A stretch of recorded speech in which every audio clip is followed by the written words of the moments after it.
Orduyu getirmiş burama. İyi yapmışsın abi.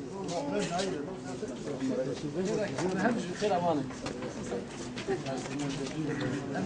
Hem yeter bunu.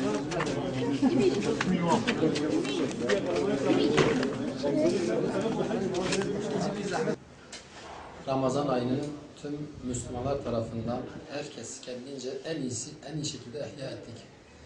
Hatimler, mübarek Kadir Gecesi çoğu zaman sabahlara kadar yatılmadı. Buruk da olsa Ramazan bayramına ulaştık elhamdülillah. Parti binasında gönüllü üyelerimiz ve gönüllü kardeşlerimiz tarafından bayramlaşma gerçekleşti. Bayramı kan ve gözyaşı içerisinde geçiren tüm Müslüman kardeşlerimiz için de inşallah kurtuluşa vesile olmasını temenni ediyoruz. Bu bayramı hakikaten yanı başımızda Suriye'de ve Mısır'da, diğer İslami kesimlerde, ülkelerde hakikaten Müslüman kardeşlerimiz için biz de onların o acılarını paylaşıyoruz. Buradan onların bayramlarını kutluyoruz.